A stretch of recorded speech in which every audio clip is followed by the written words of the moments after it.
I'm Amber Tresca, and this is About IBD. It's my mission to educate people living with Crohn's disease or ulcerative colitis about their disease and to bring awareness to the patient journey. Welcome to episode 114. About IBD is excited to be partnering on this new limited podcast series, How to Be Happy and Healthy with IBD. I think one of the ways that the IBD space is unique is that there are so many myths and misconceptions. Here are just a few of the ones that I've heard over the years. Number 1, people with IBD make themselves sick with stress or nerves. Number 2, people with IBD can't or shouldn't become parents.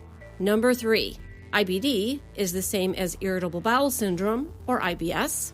Number 4, ulcerative colitis is less serious than Crohn's disease. Number 5, IBD is caused by a poor diet. These are only a few, and they are all false. But here's the question. How do we go about letting people know when they have their facts wrong? To set the record straight, I talked to Dr. Siobhan Proksell, a gastroenterologist at the Crohn's and Colitis Center at the University of Miami, and Molly Dunham-Friel, ulcerative colitis patient and founder of Bellies by Molly. They tell me how IBD myths affect patients and what we can do about them. Our topic is common misconceptions about IBD. There are so many myths, but even as a long-term patient myself, I feel like I'm still hearing new ones all the time.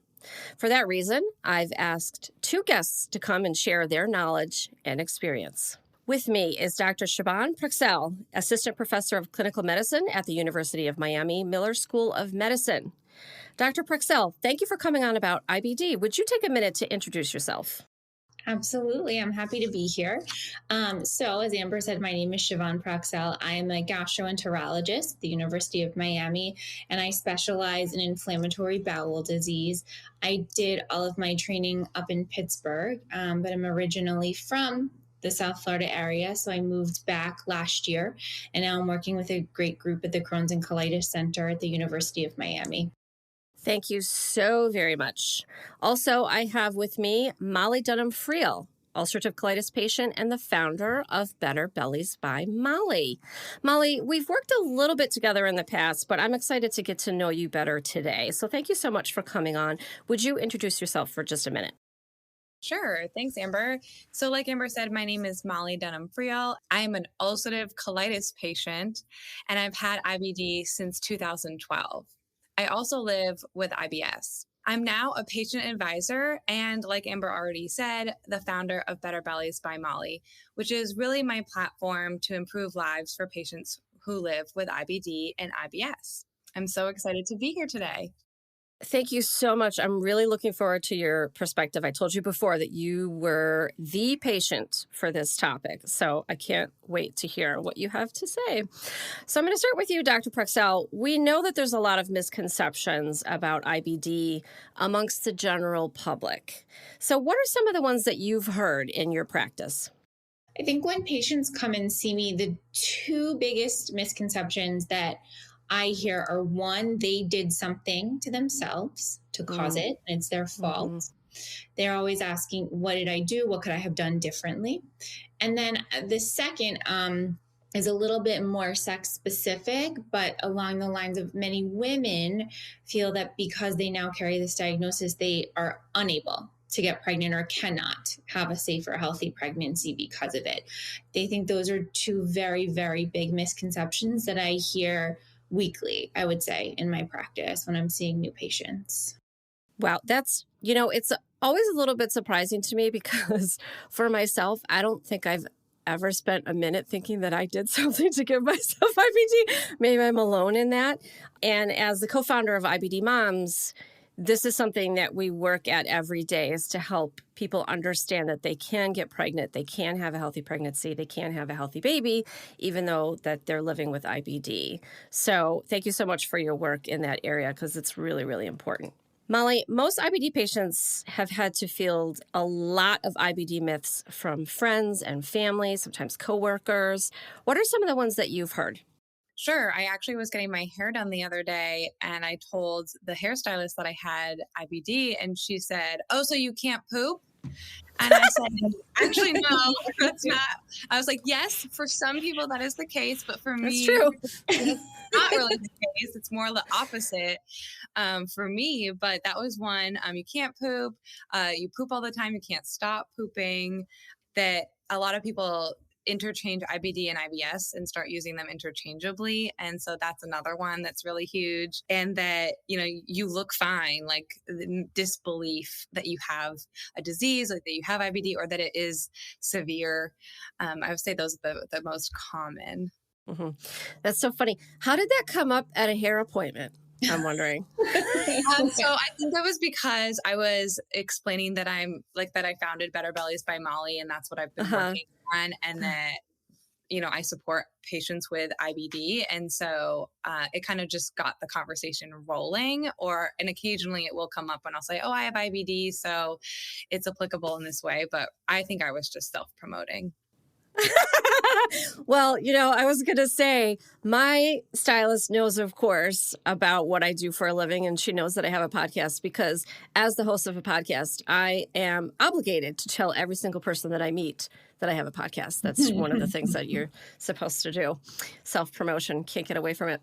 Dr. Proksell, it sounds like your patients tell you about the things that they've heard about IBD that might not be true. Are there times when you have to sort of coax it out of them, or do they feel a little bit uncomfortable in talking to you about some of the things that they've heard that aren't necessarily true? I think that it's very much dependent on the person. Mm-hmm. Obviously, when I meet somebody for the first time, we're starting to develop a relationship. And typically, one of the questions that I ask is, what do you know about your diagnosis? What have you heard about it, and what questions do you have about it? Because I'd like to know what people's perspective is. Some people have a very strong family history of inflammatory bowel disease, and they've had a lot of exposure and a lot of experience with it. And then some people have never even heard of it, right? And like Molly was saying, confuse IBD and IBS. It's very common, and they have a different perspective. Potentially, right? I do have many patients ask me if there's anything that they did to cause it. And so I try to elicit an understanding of what they know, what they're comfortable with, and then we delve deeper and deeper into it throughout the development of our relationship. Some people are a lot more comfortable in the beginning, and some people take a little bit of time, and either is completely fine. But it's important to be at a place with your provider at some point where you feel like you can talk to them about pretty much anything. Perfect. I love that you ask, what have you heard? That's such a very neutral way to get that information so that you can dig into it and understand where they're coming from and something that you might need to help them understand better. That's really perfect. Molly, when you hear misconceptions about IBD, when you're getting your hair done or you're doing something else, or I'm sure through your platform, especially probably through Instagram, you hear these things from people. How do you let people know that what they have heard or what their understanding is might not be correct? Sure. So I try to acknowledge their misconception just with compassion and understanding that, I understand why they might have that misconception. And first address it that way so that I don't come off too harsh, like, no, you are wrong. Instead, I understand IBD and IBS sound so similar. It's just one letter difference, but two totally different diagnoses. And like, this is what they are and how they are different. And I kind of just explain it from that standpoint. And then I even have those conversations in person.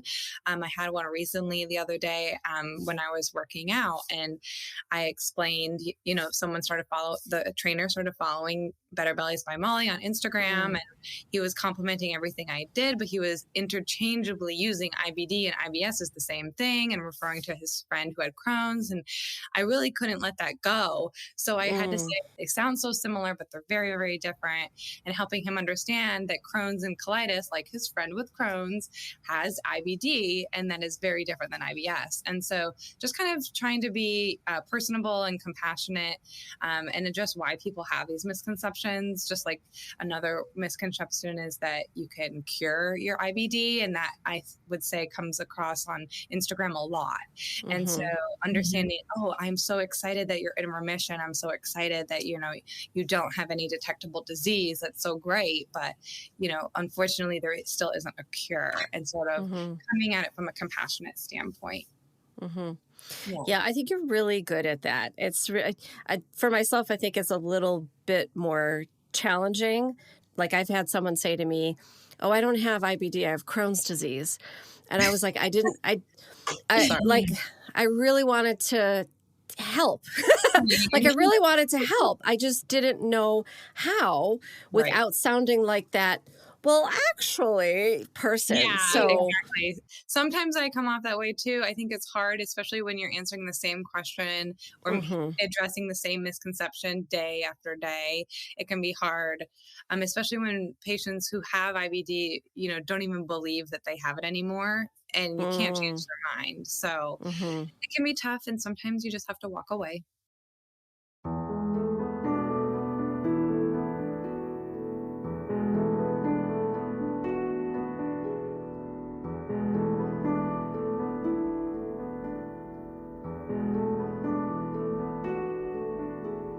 Dr. Proksell, we know that there's stigma associated with IBD. How do you see stigma around IBD affecting your patients? And do you think it might contribute to delays in diagnosis or in receiving care? I think that I think stigma can be viewed in a few different ways. So one is, a little bit related to the misconception that we were talking about, and that you did something to cause it. So it's a problem, right? And it's a problem that was only self-induced, and a lot of people that come to me say, "But I'm so healthy." And I'm so healthy and I have no other issues. Why is this happening to me? And there's a stigma around having a chronic disease. First of all, I think that a lot of that can also be very difficult in a work environment as well, particularly when you're at first sick and getting diagnosed and needing to use the bathroom regularly. It's uncomfortable, right? To have to say, "Oh, I have to go. Oh, I have to go again." Get up in the middle of a meeting. It's embarrassing. So those stigmas definitely come across. I think the other thing that's difficult is a lot of people will initially get diagnosed with other issues like IBS before they'll get diagnosed with inflammatory bowel disease. So then there can be a delay in treatment in that regard. And then I think that the other thing in having a chronic illness is people can also be afraid to tell people. And not that it's anybody's business, right? It's your own personal business about who you want to tell.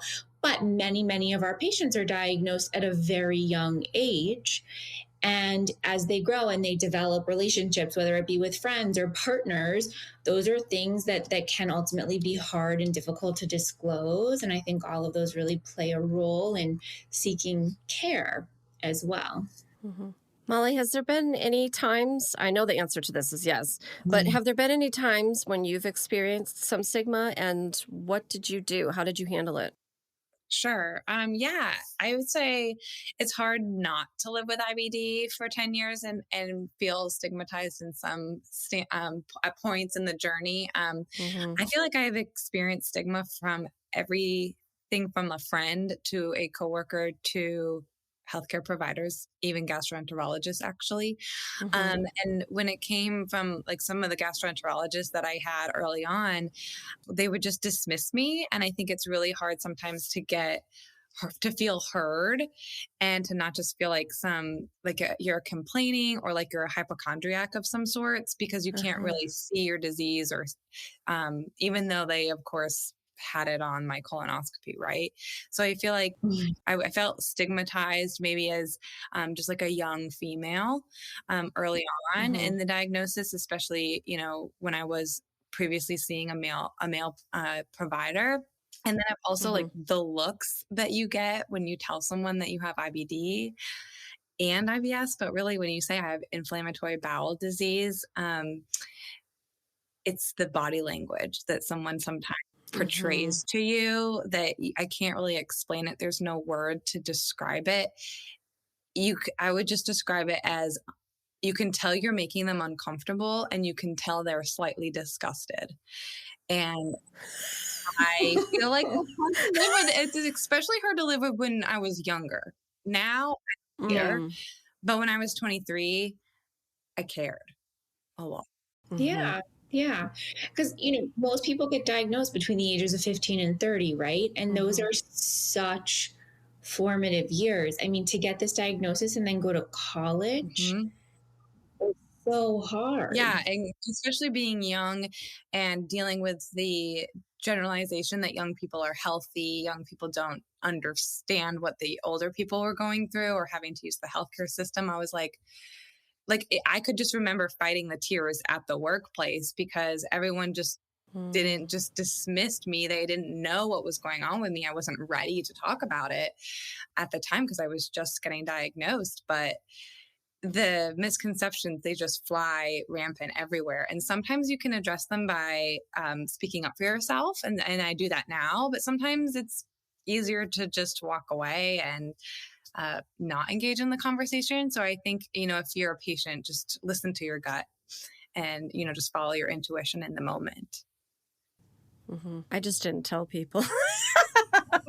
Literally, that's how I got through college, is I didn't tell people, because the couple times that I did, I've never broken it down quite in that way. Uncomfortable and also disgusted. But you are absolutely correct. That is the look that you see in people's eyes. And then once they get over that, and then you see a little bit of wheels turning behind their eyes, and then sometimes you get a really bizarre question. Yeah. That has nothing to do with anything. And there's no way to anticipate what it's going to be. And some of them are wild. And so as a consequence, I think my defense was just to not tell people unless they really, really, really needed to know.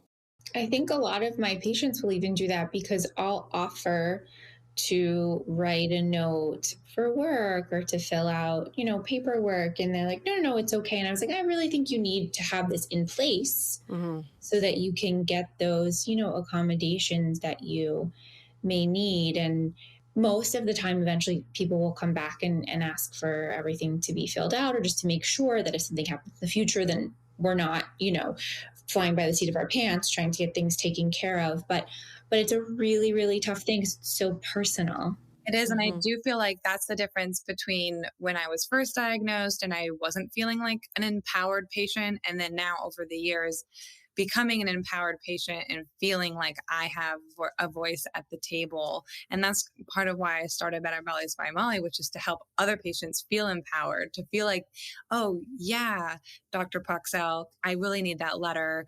I'm going to talk to my employer, or I'm going to let these folks know about my disease, and I don't need to be ashamed in it. And so I learned that over the years. And so now I'm trying to help other patients learn that. And it sounds like you're doing that in your clinic, which is awesome. Molly, do you have a elevator speech that you give? Oh, yeah, a little bit. I mean, it's not refined or anything, but elevator speech is, I have ulcerative colitis, which is a type of inflammatory bowel disease, commonly known as IBD. There's two main types of inflammatory bowel disease: Crohn's disease and ulcerative colitis. There are other types, but Crohn's and colitis are the most common, and I have ulcerative colitis. I also have IBS, which stands for irritable bowel syndrome, which is a completely separate diagnosis, not related to my IBD. Very nice. And then that idea, the IBD and the IBS can occur in the same person at the same time, I think that's wild. First of all, it's wild. Okay. But then also to have other people wrap their head around that as well can be really, really challenging. So I love that you include both of those things to try to help more people understand how these conditions affect you and can affect other people too. Occasionally I will go over like how the inflammation in Crohn's is continuous and can affect anywhere from the mouth to the anus, versus ulcerative colitis is just in the colon. Sometimes I go into that detail and other times I don't. It depends on the audience. I did it today because I was teaching med students. I always start off asking them if they know the difference between IBD and IBS. Do they? And maybe one person does, but not really, and I don't expect them to. And I've done this for like students in occupational therapy school and a variety. And frankly, like some people I work with, don't necessarily know the difference either. So I make sure we clarify that, and then we kind of go down the line, but it's always fun. Well, thank you for educating. That's awesome.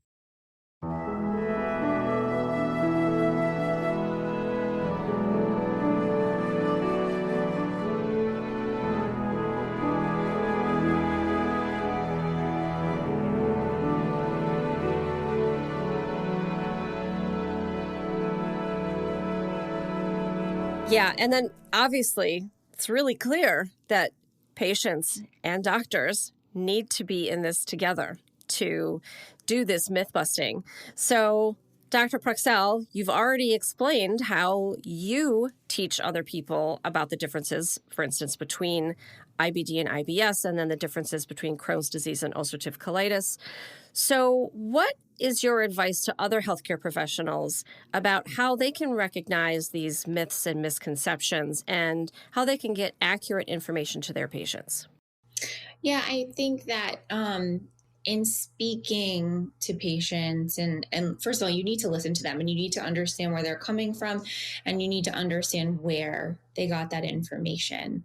And sometimes it's just confusion, right? You misunderstood what they were saying, or vice versa. Mm-hmm. But I find that one, obviously, when you are seeing patients and you're not a gastroenterologist, you're not an IBD provider, and you're concerned that something is going on, listening to their history very carefully is obviously important.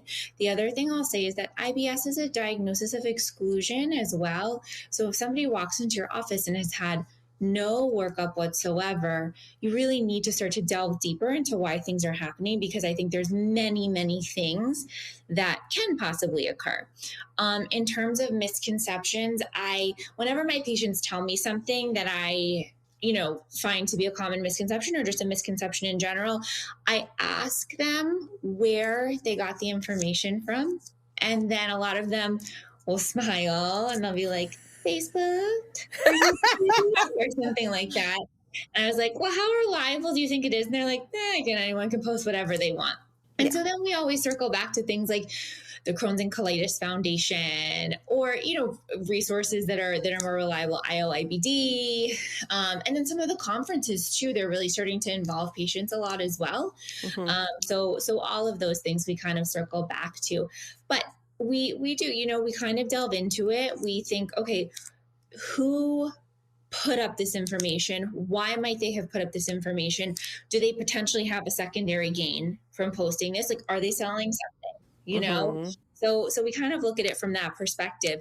And sometimes, there's really, really great points that are just not typical Western medicine that I think are really, really good things to consider. And then sometimes there's things that are like a little bit of fear mongering and off the wall. And those are the things that really concern me, because I don't want my patients to be afraid, right? And I don't want them to do things that are dangerous. But I also want them to know that they can come and talk to me about things and tell me what's going on with things and what their questions are and what their concerns are. And, is this something that I could try? Like one of my patients just sent me a message with a picture of this like new vitamin supplement. And I was like, well, send me the ingredients. Let's see what's in it. Let's see what it looks like.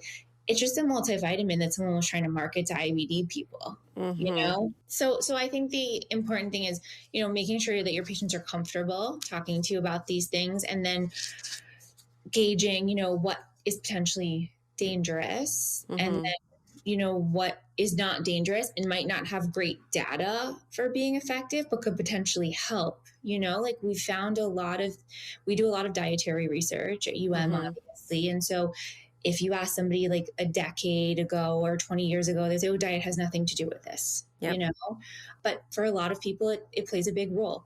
If you have chronic inflammation and it takes a while to get things under control, then you can have leftover nerve damage from it as well. So gut focused hypnosis is a really great way to address something like that. So there's many, many different avenues to pursue.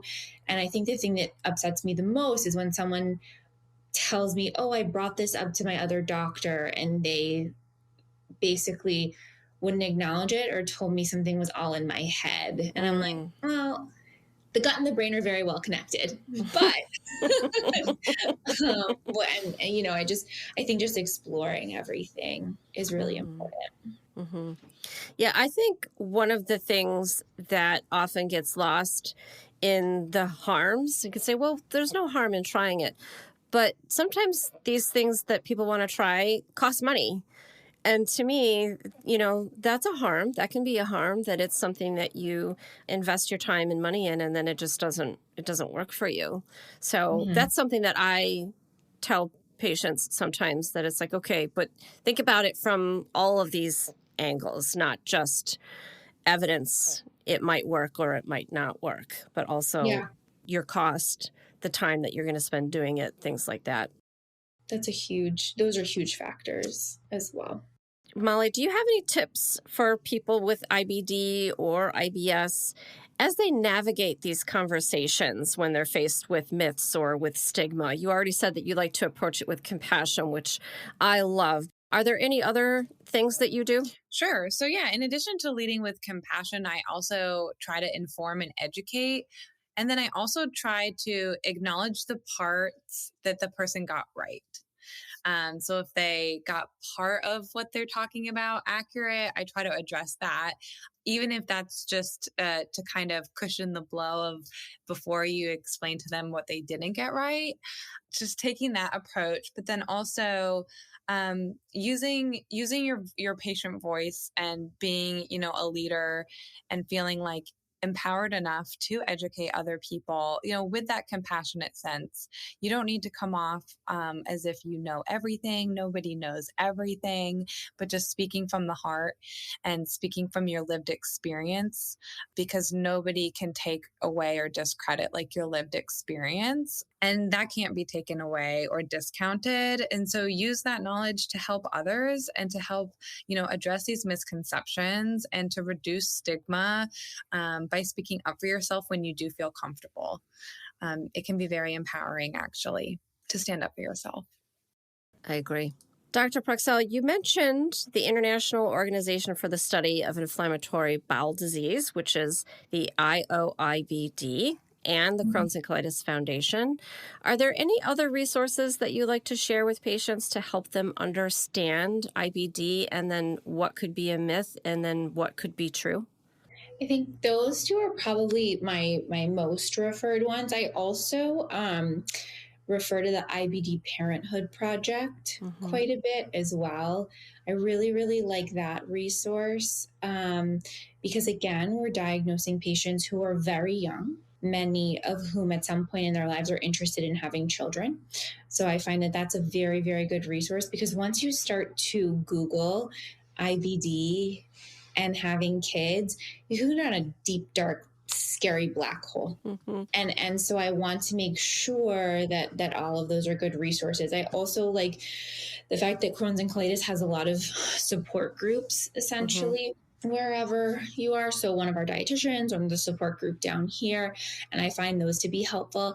At my prior institution, we also had patient advocates and patient representatives that were now embedded with our team. So we had this peer-to-peer network that we would refer to when patients were first diagnosed, which was very, very helpful, or something had changed. They were potentially needing a surgery or a big shift, And so I think that having those types of resources are excellent. Yeah, I found that the one-on-one, like when my surgeon connected me with another patient who had a J pouch, that was really probably, and of course this was in 1999, so there was no social media, but connecting me with somebody who had been through it already was probably the most impactful, because I asked my surgeon all of the technical questions and he could tell me how things were going to go and how many days in the hospital and how many days at home and what about work and whatever. But this other gal could tell me about what her life was like, Yeah. and I loved my surgeon, but he didn't have a J pouch. So he couldn't tell me what life was Right. like as a young woman. Right. We can only say so much. I think that one thing that people have a lot of concerns about that they are very afraid to bring up are intimacy issues. Mhm. And there's, I think, two parts to this. One part is when people get diagnosed at a young age and their parents accompany them to their Mhm. appointments all the time. Yeah. I'm an adult gastroenterologist. I technically see adults. I Mhm. see many, many patients with their parents. Mhm. And at some point, once we are, in a place that's a little bit better, or potentially in a place that's a little bit worse and they're scared, I really want to have that conversation with people. So I've kicked parents out of the room before in a very, very nice way, but their kid is not going to want to have that conversation in front of them at 26 years old. And one of my patients was 26 or 27, and I had her parents leave, and she was like, that's the first time anybody's ever asked my parents to leave an appointment so they could talk to me about these things. And it's a big deal with IBD in general, whether or not you're flaring or you feel good or you have perianal disease or there's an ostomy, there's so many different things that can affect it. So that's a huge thing that I think is hard to talk about. And you really, I feel like, need to devote a lot of time to it, which is tough in our current healthcare system, but that's one thing that I had wanted to mention earlier. Yeah, but that's a great thing to bring up. No provider has ever mentioned it to me, like anything about intimacy. No one's asked me, and I've had IBDs from 23 to 33 so far, and it's never come up unless I've said something myself, which is a little shocking. But I'm glad you brought it up, and I'm so thankful for talking Yeah, to your patients about I, it. I think it's really tough, and it's really not something that I can necessarily build into a regular visit all of the time. Yeah. But there are certain scenarios in which I make it a point to bring it up, or I can kind of get from some insinuations during an appointment that it's an issue, and I'll flat out ask. It's something that we used to collect some data on as well. So if we had that information, we knew in advance and could take a look at it. But part of the issue is you have so many things to talk about in such a short period of time that it kind of starts to fall to the wayside. And I really think it's something that we as providers need to work on, myself included. Like, this is not something that I ask during every visit, and it's something that I really need to start to add in again. The day that I marched into my surgeon's office and had to ask him that question, okay, the staples are out, when can I have sex with my husband? And it was just like, it wasn't brought up otherwise. No one ever brought that up. Right. Not pre-surgery, not my stomach nurse, like nobody. So it was up to me, and you have to ask. And I think asking other patients can help you get a certain amount of information. But I really feel like at the end of the day, after you've had surgery, or if you have something like perianal disease, your doctor really needs to weigh in on things like that and needs to tell you, give you some guidelines or some framework to work with. Absolutely. Molly, same question for you. Are there any resources that you like to send patients to when they're learning about IBD, or there's a myth or a misconception that they're dealing with? Oh, sure. Well, I use the Crohn's and Colitis Foundation website all the time. I commonly will drop links into a chat or into a DM to send them directly. I also agree with Dr. Proksell on the support groups. I also was a moderator for 3 years for one of the Crohn's and Colitis Foundation support groups. Now they are mostly online, so they are accessible to so many more people now. Don't be afraid to go. I remember, how I was nervous to go to my first support group about 5 years ago, but it was the best choice that I ever made. And I met so many great people, and are still connected to them today. but mostly the Crohn's and Colitis Foundation, in terms of like reputable sources for IBD specifically. There's so many other great websites out there, but that's the main one that I point people to on a regular basis.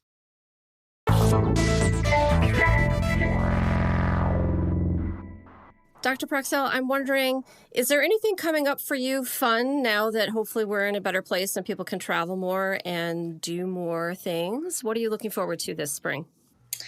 Well, some people might define it as fun. Some people might define it as a little bit more work, but I'm having my second child in a couple months. So we're excited. It will be, lack of sleep and that whole thing, but it'll be an interesting transition. So we're excited for that. Yeah, it's worth it. The second one is, it's a kick in the pants, I gotta say. But seeing your kids interact with one another, I mean, there's just anybody would be willing to go without sleep for that, Yeah. So, Molly, I'm sure that you have one. Is there an embarrassing or funny story about your IBD or your IBS that you could share with us? Oh, I don't know about funny. Well, oh geez, on the spot. I would say embarrassing for sure. There's plenty of those. I would say one of the most embarrassing times with my IBD was when I was in the pool, and I had to go to the bathroom so bad, and they locked the bathrooms at the pool. No. And so I was in my bikini, and all of a sudden I was like, oh no, it's happening. Like, I knew that feeling. I was like, oh no. And I had to climb 5 floors of stairs that were like open to the public in a way. Literally like holding my bum, going to as fast as I could to get back to the toilet. And I didn't like fully make it, but I almost made it like into the doorway. So like at least I was like kind of in my house, but it was awful and embarrassing. And even though just my like now husband, but boyfriend at the time was with me, it was, it was embarrassing and it was awful. And I luckily was able to like kind of make it out of the main audience, but it was still stressful and anxiety provoking and embarrassing. Is it funny now at all or not yet? I would say it's been enough time that I can definitely laugh about it now. That's a good thing, and good. I try to use humor as much as I can to get through, life with IBD, and it definitely helps, wouldn't you say? Absolutely. There's really nothing else that you can do. Every single patient has an answer to that question, and it is usually a pooping your pants story. It doesn't have to be a poop your pants story. But in this case, it was poop your bikini, which is like another level there. Luckily, I was running Black Friday.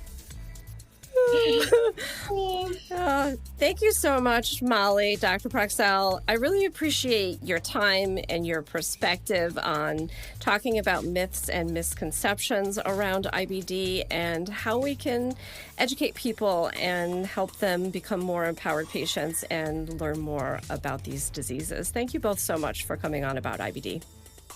Thank you. Thank you. Hey, super listener. Thanks to Dr. Siobhan Proksell for sharing her knowledge and experience with IBD myth busting. As an educator, she's working to make sure healthcare providers understand what's true and what's not when it comes to IBD. You can follow her on Twitter as @SiobhanIBD, and that is spelled SIOBHANIBD. Thank you also to Molly Dunham-Friel, who is both educating and making us laugh about IBD and IBS. You can find her on her website, betterbelliesbymolly.com, and on Instagram and Facebook as @BetterBelliesByMolly. Links to a written transcript, everyone's social media handles, and more information on the topics we discussed is in the show notes and on my episode 114 page on aboutibd.com. Thanks for listening, and remember, until next time, I want you to know more about IBD. The American Gastroenterological Association and About IBD How to Be Happy and Healthy with IBD podcast series is supported by Arena Pharmaceuticals. About IBD is a production of Malintel Enterprises. It is written, produced, and directed by me, Amber Tresca. Mix and sound design is by Mac Cooney. Theme music is from Cooney Studio.